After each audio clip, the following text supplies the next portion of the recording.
प्रेम से बोली शंकर भगवान की जय। आप सभी श्रोतागण को हमारे YouTube चैनल पे हार्दिक अभिनंदन और स्वागत। आइए वट सावित्री व्रत कथा का श्रवण करते हैं। एक गांव में एक प्रतिष्ठित ब्राह्मण रहते थे और वो ब्राह्मण अपने पत्नी और 7 पुत्रों के साथ रहते थे। इलाके में अपनी विद्वता के कारण चर्चा होती थी। वह बहुत बड़े ज्योतिष शास्त्र के ज्ञाता थे। उनकी पत्नी भी बेहद साध्वी थी। उनकी पत्नी रोज़ अपने हाथ से खाना बनाती थी। जब वह चावल पकाती थी तो चावल का जो मार निकलता था उस मार को अनजाने में एक झोझर में फेंक देती थी। उस झोझर में एक नाग नागिन का बसेरा था। पंडिताइन चावल का मार जो फेंकती थी उसके गर्मी से नाग नागिन तो बच गए, लेकिन उनकी संतान उस गर्मी को झेल नहीं पाई और मारे गए। नागिन बड़ी दुखित हुई और अपनी संतान की मौत का बदला लेने के लिए अपने पति को प्रेरित किया। नाग और नागिन वहां से हटकर दूर जंगल में जाकर बस गए, मगर उन्होंने प्रतिज्ञा कर लिया कि अपने संतान की मौत का बदला वह पंडित जी से जरूर लेगी। जिस तरह से पंडिताइन के कारण वह निसंतान हो गई, वैसे ही पंडित जी के सभी बच्चों को वह मार कर रहेगी। वह पंडित जी की भी वंश को नहीं चलने देगी।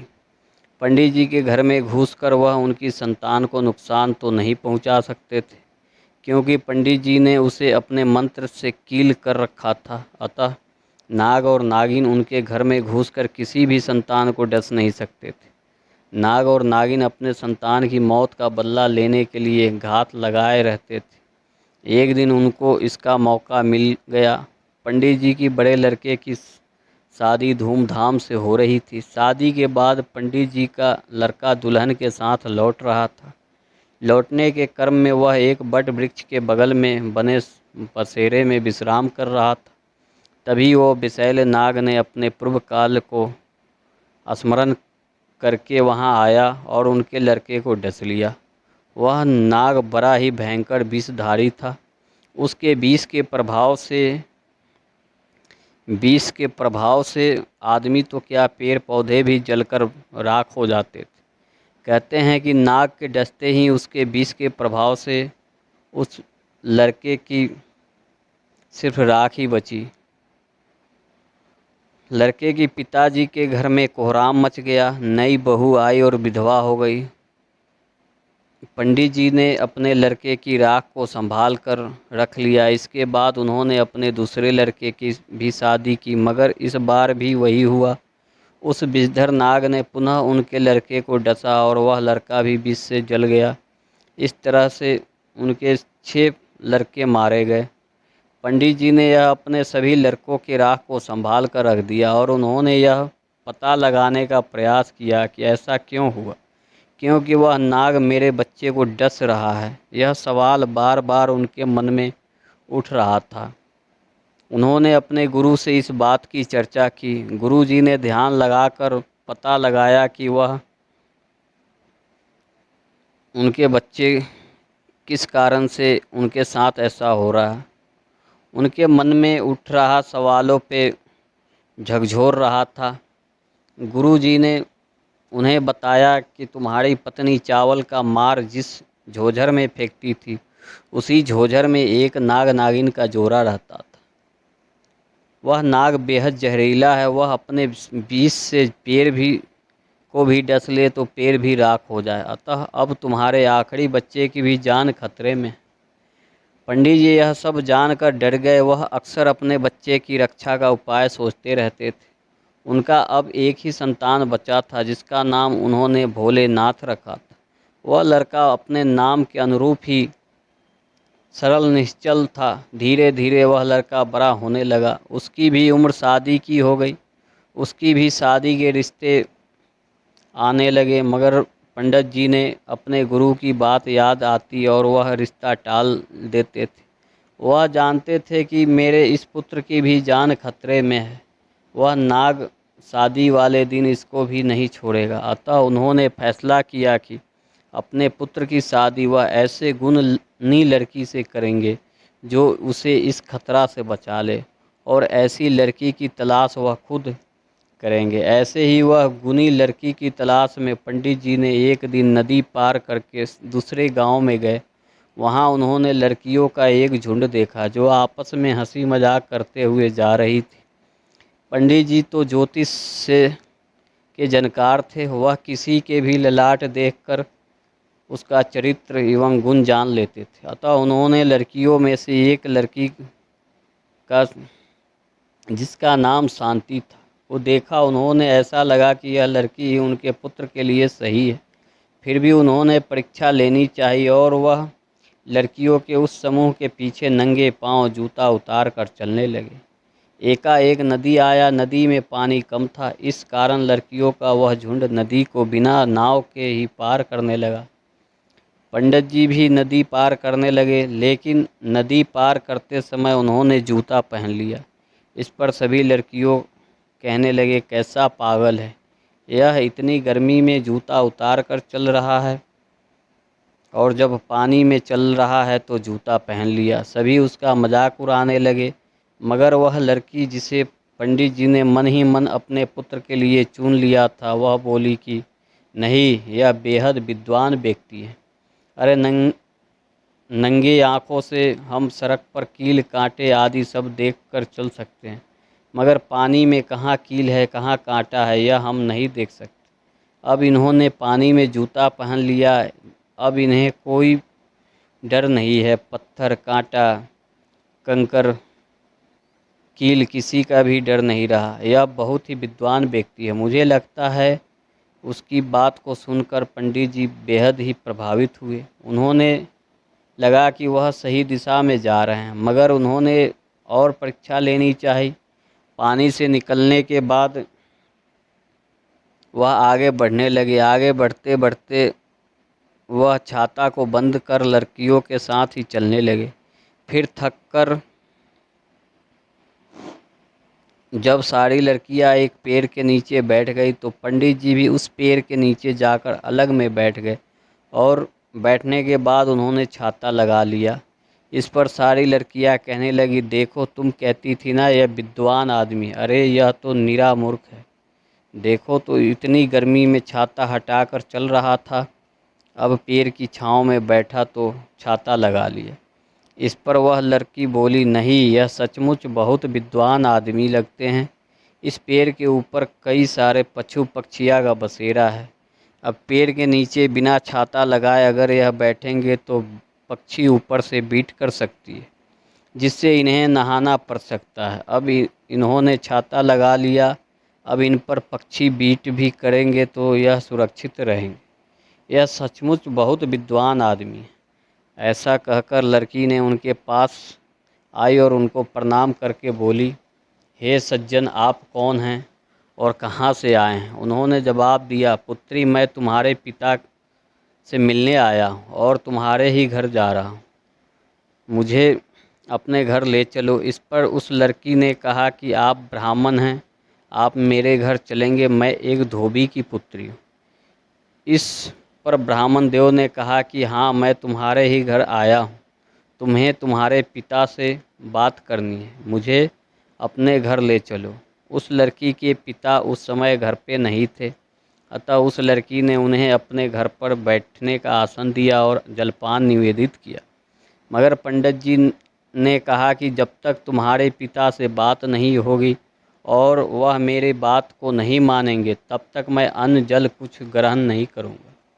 कुछ देर बाद लड़की के पिता आ गए। उन्होंने पंडित जी को पहचान लिया और उनकी खूब आव भगत की, उन्हें जलपान करने हेतु दिया। पंडित जी ने कहा कि मैं जिस कार्य से आपके यहाँ आया हूँ वह पूरा होगा तभी आपका अन्न जल ग्रहण करूँगा, उसके बिना नहीं। पंडित जी ने कहा कि मैं आपकी पुत्री का विवाह अपने पुत्र से करना चाहता हूँ। इस पर धोबी ने कहा कि मैं नीची जाति का हूँ, आपके जाति में कैसे शादी हो सकती है? इस पर उन्होंने कहा कि मैं जाति धर्म के इस बंधन को नहीं मानता। मैं मानता हूँ कि लड़की अगर गुणी हो तो किसी भी जाति की हो बहू बनाई जा सकता है अतः मैं अपने पुत्र के लिए आपकी पुत्री का हाथ मांगता हूँ। धोबी ने हाँ कह दी। पंडित जी ने शुभ मुहूर्त में दोनों की शादी करा दी। विदाई के पूर्व पंडित जी ने ही अपनी बहू से भेंट की और उसे नाग नागिन के बदले वाली बात को बता दिया। उन्होंने कहा कि इस बार इस अनहोनी को तुम ही अपने सतीत्व के बल पर रोक सकती हो। इसके बाद इधर लड़की की विदाई की तैयारी शुरू हो गई। लड़की ने अपनी माँ से कहा कि विदाई वाले दिन वह वट सावित्री का व्रत करेगी, अतः उसके लिए एक झभी मिट्टी का बना हुआ छोटा सा पात्र में दूध, लावा और उड़द का बड़ा रख दे। लड़की के विदाई के दिन ही ज्येष्ठ अमावस्या पर रहा था, अतः लड़की ने व्रत रखा।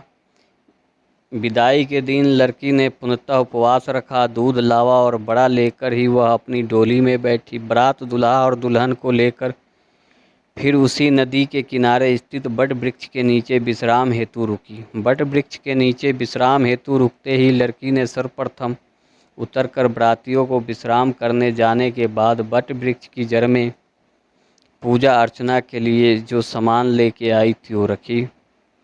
बाद में उसने देखा कि नाग ने उसके पति को डसने के लिए आया। वह उसका सरेआम पहुंचा। उस नाग को उसने अपने पति को डसने का प्रयास किया। उस लड़की ने व्रत के प्रभाव से अर्जित बल से उस नाग को फन सहित पकड़ लिया और उसका मुंह झभी मिट्टी के छोटे से बर्तन में डुबा दिया एवं उसके धड़ को जांघ तले दबा दिया। नाग अब न तो हिल सकता था न डोल सकता था। वह झभी में ही मुंह से दूध और लावा खाने लगा। इतने में उसको इतनी हिम्मत ना बची कि वह वहाँ से निकल पाए, उस लड़की को डस सके। उस लड़की के सामने उसकी सारी ताकत, सारी कोशिश बेकार जा रही थी।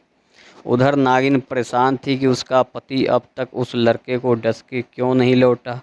वह खुद इस बात का पता करने वहाँ आप करने आई। शतभिका नक्षत्र था और जो राजस्वला थी वो राजस्वला थी, अतः वह नदी पार करके उस बट वृक्ष के नीचे नहीं आ सकती थी, क्योंकि शतभिका नक्षत्र में सर्प पानी का स्पर्श नहीं करते।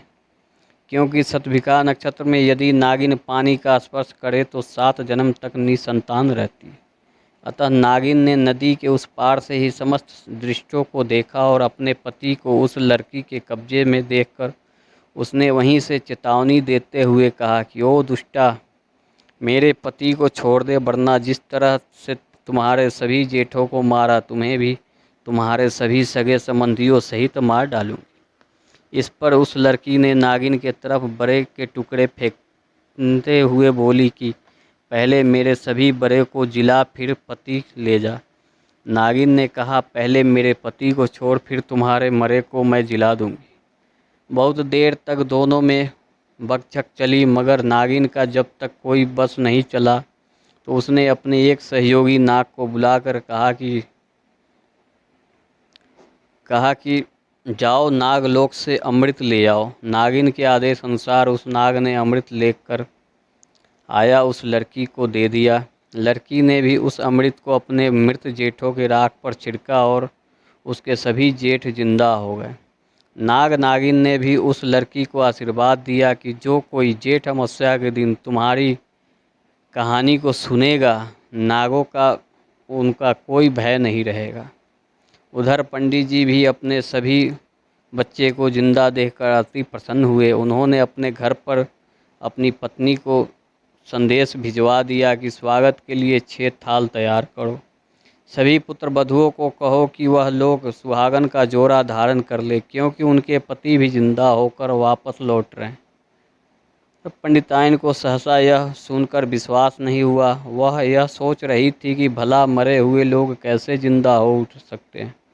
वह छत पर चढ़कर सब देखने लगी। अपने सभी पुत्र को दूल्हे के वेश में आते देखकर उनकी प्रशंसा का कोई ठिकाना नहीं रहा। बड़े हर्षोल्लास से अपने सभी पुत्र और अपनी इस नई बहू का स्वागत किया। बहू ने सारी कहानी उन्हें सुना दी।